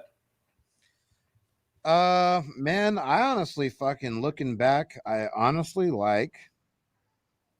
I mean, I think Pettis gets the job done. I think Greg Hardy gets the job done. I mean, I think Antonio Arroyo gets the job done. Those are the three I really kind of like right now. What does everyone else? What do you have, Billy? The one that we talked about earlier, I feel like is my favorite prop of the whole entire card is going to be Antonio Arroyo by KO plus 450. Definitely going to put a unit on that one. And I'll probably put Antonio Arroyo in a parlay with the Packers since we have Saturday football. I feel like that's the only – like if the Packers were a minus 300 favorite, like it would definitely you know what I'm saying? Like that would be like equivalent to a fighter on this card that we would be confident about. So I'm definitely going to parlay those two up. That would be my parlay of the card. And some other props that I kind of like is the Greg Hardy round 2 plus 550, round 3 plus 110. And the other one that I liked was the Gillian Robertson one. Her prop, I think, was plus 240 KO or submission. So yeah, I mean, just a few props. Maybe you could read them off if they have them. Like if you like Jimmy Flick, why not take a shot on the sub, right? I mean, he's a sub. I don't like that number, man. The number's only plus 135. Yeah, still plus money though compared to what he's minus 150. Yeah. Yeah, so I mean, that's still a decent number. You're catching the plus money. That's a clear path to victory for him. I mean, not clear, but you know, it's. I don't think he's going to necessarily come out here and out volume and catch a decision from Cody Durden. I think the fight. I think my favorite prop on this fight, even though it's juiced, the fight not to go to distance at minus 275. I think I'm going to use that as a parlay piece. Yeah, this is going to be a funny night, man. We might either be hearing a lot of that or a lot of that. One of the two, man. Clint Diehard MMA on tomorrow night also as well. Yeah, we're going to have Clint Diehard MMA. Mo's going to be on. Preston will be in. We're going to try to do it up, man. Get as many people as we can. Brady, Danny, Nick, they're still in Miami partying. I don't know what their status will be. They might, be hungover all day or something. I don't know. Let me see, man. I'm trying to find how to get Cardone in here. Yeah, I put the StreamYard link in the chat. Hopefully you can copy and paste it because I was trying to find Cardone, then it started lagging my thing up. But yeah, Geoff, I think overall though, my three favorite bets would definitely be the three ones that we talked about. Antonio Arroyo by KO plus 450. The second one was Antonio Arroyo parlayed up with the Packers, and then Antonio Arroyo with the Jimmy Flick Durden fight not to go to distance, and then the Greg Hardy round props. What? That's fuck. Yeah, that's too many props for me, dog. But it's a prop type of night, man. I can't bet my hardcore own money on Christian Giagos minus 315. Or Tafon making his debut at minus 305, or even though this fight got taken off, Carl Robertson was a minus 265 favorite. There is a lot of sketchy favorite lines, and I don't think I can parlay up Pettis this week, so it's going to have to get weird and funky in a way. I mean, you know how I feel about people that take too many props, right? I want to punch them in the face. I hate prop bets, man. They're like sucker bets, man. I'm always say they're like the middle of a craps table, bros. They're just there for suckers. Yeah, I'm going to be a sucker this weekend, man. I'm going to go out on a high note and chase some props. I saw Cardone in them. I saw the bubble pop up, but they hopped back out. I don't know what's going on. Another thing that pisses me off about props too, dude, is that usually the ones you really feel and know are going to come in, you lay money down on them, and they come in, they win. You're getting fucking like limited. You can't bet. They won't let you bet a $500 fucking thing on some of these books. So yeah, $500 prop bet. They're all like $100 minimum limit max. You know what I mean? We got Boston Nick MMA. Hopefully, Nikki. What up, Nikki? What's up, boys? Can you hear me? How you doing? What up, Nick? What's up, boys? Just came back from a club. We'll call it a club. Oh, I saw that. I saw that club. There's a lot of those kind of girls there. Oh, yeah. Oh, shit. Champagne bottles. Danny's got my face. I know it's hard to see right now because we're in the back of a car. We're Ubering back to the hotel right now. Much more fun will happen. Where you at? Oh, don't worry. Oh, shit. Don't worry. Is everything okay? Where's Mo and everybody? We're going to hell. Mo's got a headache. Preston's in Wisconsin. Brady's with you. And me and I are holding the fort down. We got Cardone coming in soon. Oh, Johnny boy. Yep. Can't wait. Boom. We'll be at the hotel in like 10 to 15 minutes max. What are y'all going to do at the hotel? We're going to kill her. It's not circle jerk time. If you guys are still live, we'll pop on if you guys. Huh? I said it's not circle jerk time. By the way, Miami closed down at 12 o'clock at night. Oh, God, no. Trust me, that did not happen. I can promise you that much. Yeah, they the lip crawlers or the fucking back page or some shit. I'd be getting those escorts for your condo. I'm just kidding. Yeah, I have. Everyone's got. No, I got a few things working for tonight. We'll be back in like 15 minutes. Are you guys gonna be live in 15 minutes? We might or we might not be, depending on how this Higgins Lounge stuff goes. But Hey, Oh, Nick, Higgins gonna go live too? I don't know. I mean, I think they're having some. Nick, whatever you do, bro, don't fall in love, okay? I don't want to be. Fuck. I don't want to be having no little Nickies all running around. Who's playing that music? You know what I mean, brother? Who the fuck's playing that music? That's me, bro. I'm the master. That's awesome. Oh, you're just making me shit my pants. Yeah. All right, we're rushing back. We got real quick. Let me change my cam mic so you guys can see where we're going real quick. Can't see shit. And facing back. Only Nick would something like a sexy song like that would say, "You got me shitting my pants." Put my light. Boom. Hey, that's Brady right there. Look, that's Brady. Brady, say hello. What's up, Daddy? Are y'all? He still has the champagne bottle from the club in his hand. By the way, Yeah, I got a Look. picture with Brady. Him drinking out of his sneaker might be the grossest shit I ever seen. That was the best thing I ever seen. which one was it? The one shitting out your sneaker. That's Oh God, he felt like honestly that the first one he wasn't correct, right? He's like, you know what? I have to do this again because it wasn't good enough. And he kept going. He did another one because my shoe that I had. Yeah. when you get those girls over What? there, make sure you bust out the whips. You know what I mean? Oh yeah, I got my whips. They're married men. I got them. They're in my room, and I'm gonna be spanking the shit out of both of them. So, not them. I'm talking about the two girls that I have come back to the room. Okay. But so Well, y'all got some fun, man. It looked like you had a blast yesterday. That was some badass footage you got, and some you got all y'all taking Bro. pictures with all the fighters there. That was incredible. yeah, I got like at least with 10 different fighters. I got some videos. Me and Nico Price faced off like. We faced off like a real face off. Like I was in his fucking face, and then like he laughed at the end. We have a couple pictures, but he laughed at the end, and then I laughed at the end. But I got his motherfucking grill piece. I was like, all right, what's up? You know what I mean? The only thing better, Nick, but- would have been if Yeah, you had I a know. Sports Radio microphone in your hand like that. I know. Hey, you know what time I got there? 2:30. I was in Miami at 2:30. Trust me, I'll Listen, be getting a refund on my. Yeah, you fucking better get that refund because I know my dad signed for it at 2:22 is what it was. So you'll get your money back. Yeah, you'll get your money back in a heartbeat.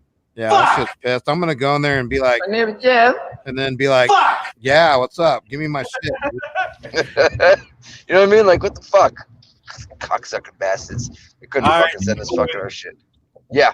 All right, we'll be back. All right, I'm going to open my laptop and my tripod right when we get back. If you guys are live, let's rock and roll. You know what? I'm going to go live no matter what. So let's fucking go. We'll see what's up, right, homie? Well, have fun. All right, brothers. Be safe. Yes, sir. Yes, sir. Hey, Billy. Yes, right. Sounds like when they get back to the hotel, it's gonna be Game over. they're going to bed. They're going to bed. They've been fucking drinking all day. They're going to bed. It is. You're going to bed. That's right. That's what I predict. Unless we see Brady go do his, you know how he does his live after weigh-in show with the Pub Sports Radio logo at the top right. Unless we see Brady go live, man. I don't know, man. I don't know. But let's head on out of here. So we got nobody. Cardone couldn't make it in, huh? They might be having some difficulties. We'll have to get them tomorrow, man. We got our live stream tomorrow. Early stream, guys. Everyone will be back in action. Starts at 3:00.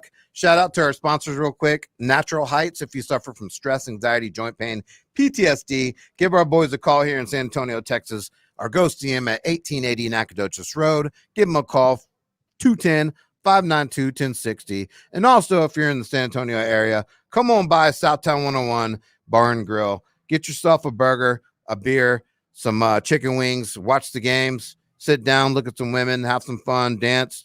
If you want to get out, you're tired of being stuck inside, you know Texas is still rolling, baby. Come on down.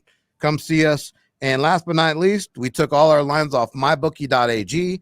Preston and I will have a Flip That Cash bet tomorrow where we bet with mybookie.ag. We're trying to take that $500, flip it into $10K. Right now we're sitting about $2,500, and we're working our way back up. So check them out. Put in promo code PUPSPORTS if you want 50% off cash. They'll match your cash or 100% match your your Bitcoin. And a big shout out to everyone in the chat, everyone that makes shit roll. I want to give everyone a round of applause here. I know it's a little loud. I'm just getting used to this, but y'all are the real champs. Y'all are the heroes. And Billy, appreciate you coming on last second, bro, making this shit work. And we're always going to have something for you. So let's close it out, baby. What you got, Billy? You got anything you'd like to close out? Where can they find you?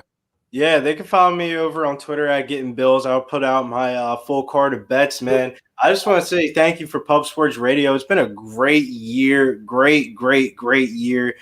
Big things coming for 2021 also as well. And before we head on out, I got something to play for the people because it's about that time. Uh-oh. Yeah, I just heard someone come in the bubble. Someone in the bubble?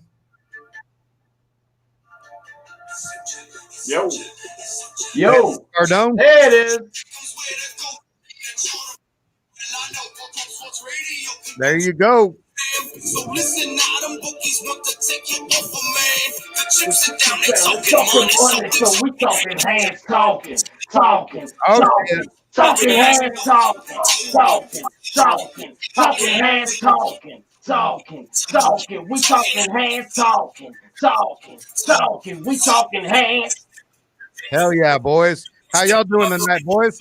Good, I guess. I was a little aggravated. The camera was set to another app, and I didn't realize it till the last minute. So we caught y'all at the right time. We got it. Right? We got it. Yeah, we're a little scattered too, man. We're missing everybody, as you can see. We're fucking running back and forth from our main board. And I see that you and Billy been holding it down for the night, man. That's been a good job. that's it. We trying to hold shit down as we can. So, hey, it's pretty easy when you got I got a bunch of people here doing all my shit for me. So. Yeah, we just two knuckleheads down in the swamp trying to figure it out, So we got it going. But yeah, man, we just stoked to be part of the show, man. Absolutely. Thanks for we got from the chat to the screen, So all things are possible through Pub Sports Radio, Hey, we wanted to fucking extend the invite tomorrow. Y'all guys want to pop in sometime during the prelims or the main card? Shit, that shit starts early Central Time. It starts at 3:00 all the way till main card starts at 6, so it'll be running probably till 9-10 o'clock at night, I'm sure. Well, that's an early card, huh? Yeah, it's an early card.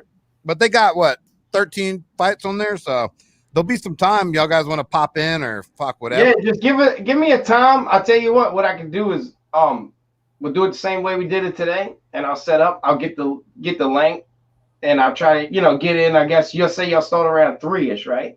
Yeah. It'll be a lot easier when before. It'll be a lot easier when Mo's around too, bro, because Mo kind of runs all this shit when he's back here. Yeah, get well, Mo. Rest up, man. Yeah, absolutely. All day tomorrow. Yeah, he's having some migraines out the ass, he said. So. Yeah, if we available, we definitely would like to get on it, man, for sure. But that small cage with Wonder Boy, man, that's got me concerned about Geoff Neal, and especially that whole hospitalization, man. That's got me worried. I could feel he could almost go in there and swarm Wonder Boy, man, but I don't know. That small cage worries me. I kind of like the Wonder Boy KO prop, dude, and I have such a hard time on this fight because initially I was leaning all over Wonder Boy, and I don't really want to back Neal yet, but I could see all kinds of scenarios, man. I could see Neal leaving his head open and fucking Wonder Boy hitting him with a kick to the head or some shit, There's so many ways this fight could go, in my opinion. And as far as minimizing all them scenarios, right? When Neal comes in there looking flat today at weigh-ins, I'm just he just didn't look good at face-offs to me, man. And he, especially when you the guy initiating all the huggy lovey-dovey shit, I ain't fucking with you. You know what I mean? Fuck all that shit. We ain't friends. We about to fight. So that's kind of how I felt about their face-off. And like I said, just Neal definitely, he don't look tanked up like he normally looks to me. He looked like he went through somebody who's been through something. So yeah, right. I can't bet him. But does every winner have to be fierce like that before the fight? Does every winner can they show love? Yeah, dude, I kind of have a problem too with the UFC because you know what we're missing, man? We're missing a good rivalry. Two fucking guys that hate each other that have fought twice. They need to fight a third time to settle shit. Everyone's so professional and lovey-dovey, like you said, man. it's kind of fucking weird to watch when they're about to go in there and kill each other. But I guess it's an era that we in right now, then, right? Because we did go so far with McGregor and Khabib, man. You know, because that shit was vile, man. That shit was, you know, that shit got very personal. It got very real between them two. So maybe, you know, maybe we coming out of that into a different era right now. You know. And it's money. I think I'm sorry. I was just gonna say, like, yeah. I'm a huge football fan first, right? So with football, back in the day of what they call it, the pre-free agency, there was real rivalries where these people actually hated each other. And you hear it in the NBA too. They couldn't go on the same ball. Right. Like, yeah. Now they bust each other's shit. When the game's over, they trade jerseys, take pictures, hug, you know, kiss, right? You know what I mean? And back to me, bro. Trading the jerseys and shit, like you still get your rivalries in the one-on-one matchups, and it's usually like the ones that we hear about actually is cornerback, wide receiver. You know, you're 1 versus 1. Because they study each other the same way a fighter would. You know what I'm saying? Because as a cornerback, if you're a cover corner, you covering this one guy and you have to watch all his tendencies all week the same way you would watch a football player. So that's the closest thing you would get to a fight. But really, I mean, for MMA, it's hard to see that, like how they would, you know, hug and mingle. I would think just the hug and mingle would be a tactic to kind of butter up the other side. No doubt. For you sure. know? Yeah, for sure. Like they could save all that hugging and shit for afterwards. You know, that's different. You never see them guys trading gloves or nothing. Right. But I mean, is it a tactic though? I'm saying if we in a weigh-in, right, and I give you a big hug and show you nothing but love and give you a bunch of appreciation pre-fight, that might pass. That could be reverse psychology, right? I'm really fucking with you. No, I feel what you're saying. Because I'm about to fucking. It could be a strategy that could be implemented for sure. Right. It could be, and also too, I do allude to some of it to fucking, you know, like the point fighting breed of fighters now. People are out there to point fight. They're not out there to fucking kill. Like Wonder Boy's a point fighter. Let's be honest. Yeah. Point fighter. He's gonna go out there and fight for points. He's not fighting to take someone's head off. You know what I mean? So he has styled and got a couple KOs, caught a couple people slipping. You know, it's just harder to get a KO in the UFC, especially in the small cage, right? Yeah. Were him and Pettis in the small cage? Y'all remember? I don't think it was a small cage, to be honest with you. Nah. That was pre-COVID. It's become a thing until quarantine. Yeah. And even though it's two different sports, when you're dealing with boxing and MMA, I think when you're talking about points game, Floyd Mayweather made that pop culture, you know, made that symbol like it's okay to be a points guy because you can be undefeated, you could be a champion. UFC fans ain't gonna go for that, though. Right? We want war. We want somebody's on the break. We want the blood to go. We want the raw. But if the guy goes 30-0 as a points guy, what can you say? Nobody fucking Demetrius Johnson, exiled to fucking Japan. They don't want to see that shit. You got to be a killer, bro. We want to see a savage like Figueiredo, bro. Even him and Morono, they were kind of a little fucking huggy-dovey and shit. Like it's so hard for them to have a rival with each other because they respect each other so much. I get it, but that don't sell, you know. So is that Dana listening to the fans, exiling fighters because he's God. He's the dictator of the UFC, right? So is that him? Oh man, you too soft for this shit. Oh, you gotta look at the numbers. DJ wasn't putting asses in seats, so they got rid of him, right? I mean, yeah. But is that what it is? Nobody wants to see that fight, so people don't show up. But even though he's undefeated, no action. It's all about the finishes, bro. Yeah. People watch the UFC with the hopes of seeing somebody getting finished. That's right. it. Right, and it's like let's go back to the Roman days where you got the fighter fighting against a lion, right? Where you know Roman guy, they bring a lion out there and he's got it's either him or the lion, whatever, right? So he finds a way to win every time by putting the lion and putting him to sleep, petting him to sleep, but he wins every time. They don't want to see that shit. They don't want to see nobody petting lions, right? You know, but he's like a lion tame, right? You know what I'm saying? What they call it? I'm just saying but even though he's undefeated, you can't deny a champion because that's the rules of the game. He figured out a way to make the rules work in his favor. So, but I understand what you're saying. We want to see blood. We want Mortal Kombat. There's a reason why Street Fighter went to shit when Mortal Kombat came out, because we want to see blood. We want to see finish him. Yeah, finish him, right? Yeah, I mean, and there's so many. I mean, you're always going to see blood and fucking knockouts and shit in combat sports, but there's so many schools now, and it's becoming more of a mainstream sport. And, you know, ever since it got a big deal like ESPN now, a lot more people are watching the shit. They're going to gyms. They're learning all this shit, but they're learning to fucking point fight. It's all point fighting. For instance, you don't see anybody fucking getting on top and smashing, grounding, and pounding the fuck out of anyone anymore. You don't see that shit. Khabib did it. I mean, some people do it, but for instance, like Charles Oliveira, as much as he dominated Ferguson, he dominated that kid. He didn't fucking throw any elbows. He didn't cause any blood. He didn't ground and pound. He didn't smash. We used to see that with fucking all those dudes, man. Tito Ortiz, you know, I mean, you name it, dude. It goes all the way back to fucking all these wrestlers. Like, they would maul your ass down to the ground and fucking hammer you until you're dead. Like, the shit you don't see no more. They're all going for a sub or a fucking, and maybe that has to do with Dana putting on these like bonuses, like sub of the night, finish of the night, blah blah blah, all this shit. You know, well, you saying it starts. You're actually implying that it starts at the top. You're saying it's in the gyms.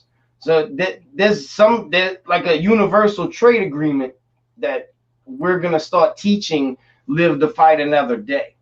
Exactly, dude. Just like Pop Warner. Right now in Pop Warner, they're teaching kids how to tackle properly without spearing somebody in the head. Now you go to the NFL, you don't see that shit. No one thought that shit would be possible. Nobody did. But you never see it. Well, but you also don't see a UFC referee throwing a flag because he touched him too hard. You know what I'm saying? I mean, they need to, man. The way some of these fucking fights have been. Last fucking week we saw it when Fizell fucking knocked out Moicano, and they called it right away. Moicano was putting his legs up in guard. We don't know what could have happened. He's a fucking black belt. You know what I mean? Like, I think it is kind of, when a ref stops it premature, it is kind of like throwing a flag in a way. You didn't like that stop? What's that? You didn't like that stop in the Moicano fight? I mean, I'll be honest, I'm probably a little biased because I fucking back Moicano, but I was on Fiziev, bro.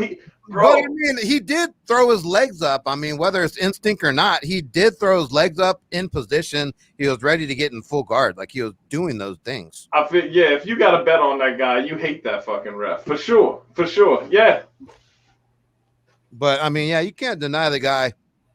And then you're walking a fine line because, I mean, you don't want to be a ref that's going to, one day someone's going to get some kind of fucking brain damage. You don't want to be the ref that lets the shit go on too long. It's going to happen. It's inevitable. Somebody's going to get hurt.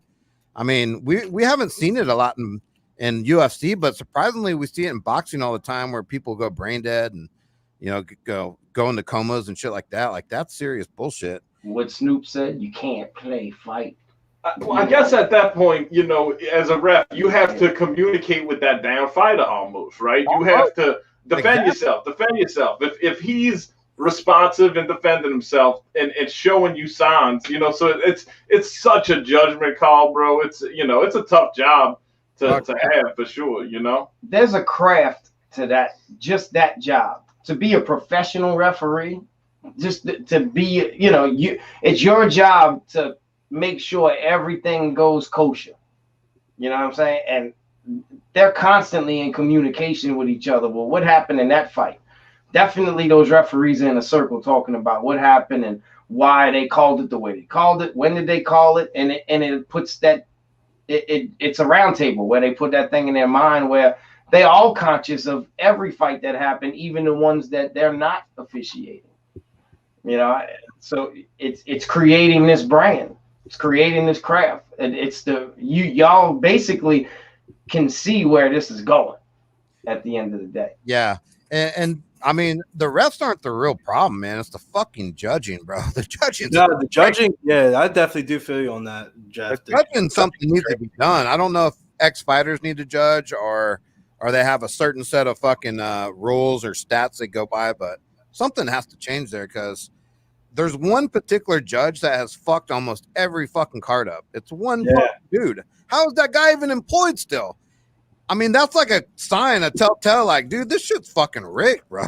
Well, that's because those judges are employed by commissions and chosen and selected by commissions. So, yeah, we are getting into politics and a bureaucracy and a whole bunch of fucking bullshit. That's line, lobby. Now we're getting into lobbying. You know, those you don't think. Forget the referee, forget the fighter. The judges is the ones that you want to get in your pocket. If there's anybody to get in your pocket, it's going to be the judge. Oh yeah, no, I definitely do it easy. When have we never argued about a judge? Every week. This is every week. I mean, this has been going on hundreds of years of boxing. They argue about a judge, right? It's always comes because that's what it comes down to at the end. How many big cards have we said, oh well, you know, if this would have happened this way, they called it this way, but so and so really won. No, I hear that. How many fights? It happens all the time. It's probably over 50% of the fights that you watch you felt could have got called the other way. Yeah, that's always how I feel when I lose. But we got to get on out of here because your boy got to go pick up some pizza. So shouts to everybody that came for this one. Last card of the year. We'll be going for a couple of weeks, but just because we're gone doesn't mean we're going to be short of content at all. We got Big Show picks right after this going on Twitch. Myself, I got some NFL and NBA videos going up on the channel for next week. And overall, everybody have a great night and a great year and happy holidays and be safe, man, because it's a crazy world that we live out here. Any parting words for everybody? Yeah, I wanted to get Higgins and Cardone. Y'all shout yourselves out. Let people know where they can come catch y'all. I watched some of y'all's video on the Southern Priest. Yeah. That shit was hilarious, bro. That shit was funny, man. I love that shit. And you don't have to be Southern to understand that shit. Like, it's funny no matter what. Go watch. We just put out episode 10, which was uploaded this morning. So y'all go ahead and check that out. Where can they check that out, Higgins? On Higgins' YouTube channel, HIGGNZ. And first of all, you know, we do the show, but we're artists in the first place. You know, we've been doing hip hop for a long time now. And y'all can go check out the Cancel Culture video, which is the newest video we just put out, music video we just put out. The album is Children of the March Volume 2. What you call it? The Exorhythm. I'm sorry, that's Volume 1. But is that the video y'all are in the boat? Yes. No, that's a good song, dude. I like that shit. Thank you. Thank you. Yeah, but that's off the new album. Volume 2, The Exorhythm, Children of the Marsh. You can go any Higgins Lounge episode you watch. If you go in the description section, you'll have all the links to all the new things that we're into right now. And you know, the Higgins Lounge show is something that we just got started. I mean, we're in episode 10, so you know, research says it takes 6 months just to really get your feet off the ground, but it shows like you who welcome us in with open arms and really see what we're doing and appreciate it, and that give us a little boost, you know, and we're grateful for that, and I appreciate that, bro. Shit, and we're grateful. If y'all don't know that Higgins and Cardone, they wrote our intro song, Talking Hands. So y'all guys are talented as well, and everyone fucking knows that. So man, we're gonna keep pushing and plugging y'all guys. We like what y'all do, man. We're just all here trying to make money from YouTube. I mean, we're not all against each other here, you know. Right. We're trying to take money from the same people. So yeah, and well, it's not so much about fun. If you enjoy, people are here for entertainment, right? Yep. They want to be entertained. If they appreciate the entertainment, then they're willing to spend good money on entertainment because it's what it is. It's something, it's needed. If it wasn't needed, then none of these platforms would be here. Because at the end of the day, we need to feel enlightened. We have stressful days, bro. I mean, it's tough in this world today, especially today. So we need some things that can take our mind off of it. And us as entertainers, it's our job to do that. So if you want to hear about how to deal with the alien and the mushroom and all kinds of weird fucking silly shit, come listen to our shit because we're just talking a bunch of nonsense, really.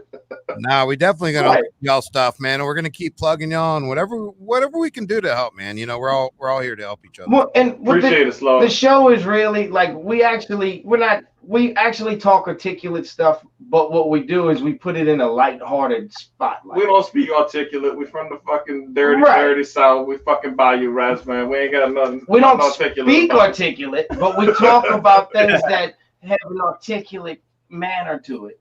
But we put it in a lighthearted sense because at the end of the day, you want people to laugh. You want people to smile. You want people to feel good about what they just viewed, you know? You want and the best way to make someone walk away happy is to make their ribs hurt. Yep. Unlike the way Drew Brees got hurt, who that Sunday he's coming back. I think y'all better watch out, Kansas City. But they're losing Michael Thomas that game, so that sucks. But dude, we're Saints fans here. We're Saints fans too, Preston and I. So we're big guys. I lived down there in New Orleans for a little bit, and I mean, I'm all about the Southern, man. I love the shit. That's kind of you're welcome back anytime, man. Well, Come on, man. no, We'll we're gonna host be you. down there quick. I know where you said we actually stay right there in Slidell, so we'll fucking meet y'all. We're gonna hang out and yeah, we're gonna have some fun soon, bro. Hey, you're in San Antonio, right? Yep, we're almost yeah. We You almost had the damn Saints. we almost Yeah. did. We had them for a few weeks, that's for sure.